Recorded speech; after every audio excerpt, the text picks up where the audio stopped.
আলাইকুম। আমার ইউটিউব চ্যানেলের পক্ষ থেকে তোমাদের সবাইকে স্বাগতম জানাচ্ছি। আশা করি তোমরা সবাই ভালো আছো। আজ আমার এই ভিডিওটি মূলত অ্যাডমিশন ক্যান্ডিডেটদের জন্য বানানো। তোমরা ইতিমধ্যে অবগত হয়েছো যে সকল পাবলিক ভার্সিটিগুলোর পরীক্ষা ইতিমধ্যে শেষ হয়ে গেছে। এর মধ্যে হয়তোবা কেউ চান্স পেয়েছো, হয়তোবা আবার কেউ চান্স পাওনি। আমার এই ভিডিওটি মূলত যারা চান্স পাওনি তাদের উদ্দেশ্যে বানানো। দেখো, তোমাদের প্রথমে একটা কথা বলে নি। দেখো, সৃষ্টিকর্তা পৃথিবী সৃষ্টির 50,000 বছর আগেই আমাদের ভাগ্য নির্ধারণ করে রেখেছে যে আমি পৃথিবীতে এসে কি করব, কি খাবো, সকল কিছু কিন্তু লিখে রেখেছে। তো একটা পাবলিক ভার্সিটি তোমার জীবনকে পাল্টে দিতে পারে না, তোমার জীবনকে থমকে দিতে পারে না। হয়তোবা সৃষ্টিকর্তা তোমার জন্য উত্তম কিছু সামনে লিখে রেখেছে, যার কারণে সে তোমার পরীক্ষা নিচ্ছে। নিশ্চয়ই তোমার জন্য যা উত্তম সৃষ্টিকর্তা খুব ভালোভাবে কিন্তু সেটা জানে। আর মানুষকে সঠিক সময়ে সৃষ্টিকর্তা সঠিক জিনিসটি দিয়ে থাকে। দেখো, যে তোমরা যদি চারপাশে লক্ষ্য করো, দেখবে যে আশেপাশের পশু পাখি যেগুলো রয়েছে সেগুলোর প্রত্যেকের আহার, বেঁচে থাকা, সকল কিছু দায়িত্ব কিন্তু সৃষ্টিকর্তার। তো তুমি কিভাবে ভাবলে যে সৃষ্টিকর্তা তোমাকে একা ছেড়ে দিয়েছে? সৃষ্টিকর্তা সর্বদা তোমার সাথে রয়েছে। মানব জীবন অনেক বড়। জীবনে চলতে গেলে তোমাকে অনেক হোঁচট খেতে হবে, কিন্তু সেই হোঁচট থেকে শিক্ষা নিতে হবে। তো শিক্ষা নিয়ে তোমাকে আবারও গড়ে উঠতে হবে। মানুষের জীবন অনেক বড়, জীবন থেমে থাকে না, তোমার জীবনও থেমে থাকবে না। একটা পাবলিক ভার্সিটিতে চান্স পাওয়াই হচ্ছে জীবনের সকল কিছু নয়। সফলতা মানুষের জীবনে বয়ে বয়ে আসে না।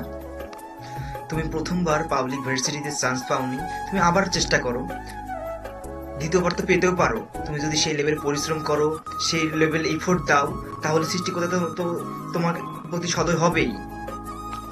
একটা জিনিস মনে রাখবে যে পরিশ্রম কখনো বৃথা যায় না। তুমি যদি পরিশ্রম করে থাকো, এর প্রতিদান আজ না হয় কাল তুমি পাবেই। আর এই সময় কমন একটা বিষয় যে আশপাশের মানুষ তোমার নামে বিভিন্ন কথা বলছে, এতে তোমার মন ভেঙে পড়ছে। বিশেষ করে আত্মীয় স্বজন।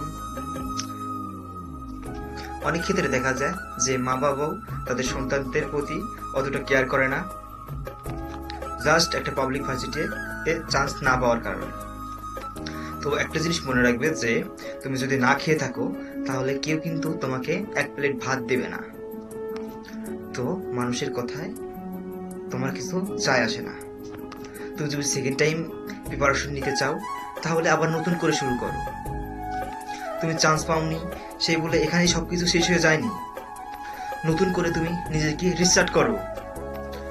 অনেক বড় বড় বিজ্ঞানীর জীবন তুমি পর্যালোচনা করো, তাহলে দেখতে পাবে যে তারা অনেকবার ব্যর্থ হয়েছে এবং তারপরে কিন্তু তারা সফল হয়েছে এবং ইতিহাসের পাতায় নাম লিখে দিয়েছে। তুমি তো তাদেরও একজন হতে পারো। একটা জিনিস মনে রাখবে যে ব্যর্থতাই সাফল্যর চাবিকাঠি। তুমি যদি ব্যর্থ না হতে, তাহলে সঠিকভাবে কিন্তু আজকের যে মানুষগুলো দেখতে পাচ্ছ তোমার সাথে যেরকম আচরণ করছে, সেই মানুষগুলোকে তুমি চিনতে পারতে না। আর তোমার এই ব্যর্থতা তোমাকে কিন্তু অনেক কিছু শিখিয়েছে। তো সেই শিক্ষাকে কাজে লাগিয়ে তুমি সামনে এগিয়ে যাও। এই সময়ে তোমার প্রথম কাজ হচ্ছে তুমি চুপ হয়ে যাও, জাস্ট চুপ, এবং তুমি নিশ্চুপে পরিশ্রম করে যাও। তোমাকে তো একটা কথা আমি এর আগে বললাম যে পরিশ্রম কখনো বৃথা যায় না। আজ না হয় কাল তুমি পরিশ্রমের সুফল অবশ্যই তুমি পাবে।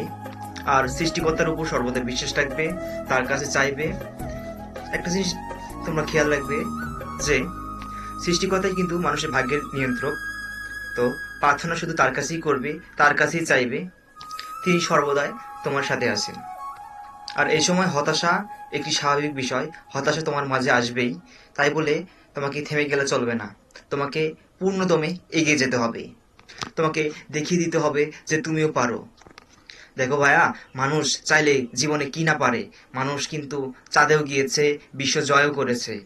তো তুমি কেন পারবে না? তোমাকে তারা কেন হবে না? সেই কারণটি খুঁজে বের করো। তোমার নিজের মধ্যে যে শক্তিগুলো রয়েছে সেগুলো উদ্ভাবন করো, সেগুলোকে কাজে লাগাও।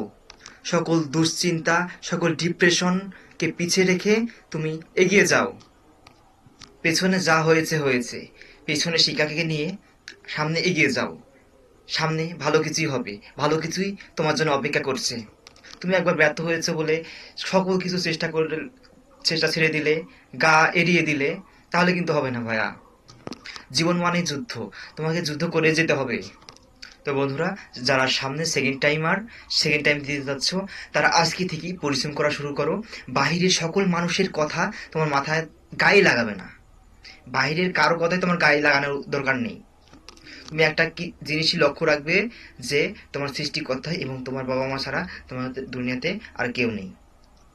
এই কথা রেখে তুমি নিশ্চুপে পরিশ্রম করে যাও। আর নানান ধরনের দুশ্চিন্তা এখন মাথাতে আসবে, সকল দুশ্চিন্তা তুমি ফেলে দাও। দেখো, প্রথমবার তুমি ব্যর্থ হয়েছে বলে সেকেন্ড বারও তুমি ব্যর্থ হবে, এটা তো নয়। তুমি একবার চেষ্টা করে দেখো না। মানুষ চাইলে কি না পারে, মানুষ যা চায় তাই কি সে পায়? মানুষ তাই পায় যা সে চেষ্টা করে। তো তোমাকে চেষ্টা করতে হবে, নিজের সর্বোচ্চটা দিয়ে তোমাকে চেষ্টা চালিয়ে যেতে হবে। আর যারা সেকেন্ড টাইমার ছিলে, এবার কোথাও চান্স হয়নি, তাদের তো জীবন থেমে থাকবে না। তোমরা আদার্স কোনো অপরচুনিটি খুঁজে বের করো। তোমার জন্য হয়তো বা অন্য কোনো প্রফেশন বেস্ট হবে, যেটা সৃষ্টিকর্তা তোমার জন্য পরিকল্পনা করে রেখেছেন। তো বন্ধুরা, আর চিন্তা করে হতাশাগ্রস্ত হয়ে সময় নষ্ট না করে আজকে থেকেই শুরু করো। নিজের সর্বোচ্চটা দিয়ে চেষ্টা করো, সৃষ্টিকর্তার উপর বিশ্বাস রাখো, সৃষ্টিকর্তার কাছে প্রার্থনা করো। তোমাকে কেউ থামিয়ে রাখতে পারবে না, তুমি সফল হবে ইনশাল্লাহ। তো আজকের ভিডিও এই পর্যন্তই ছিল। তোমাদের সকলের শুভকামনা করে এখানেই শেষ করছি। আসসালামু আলাইকুম।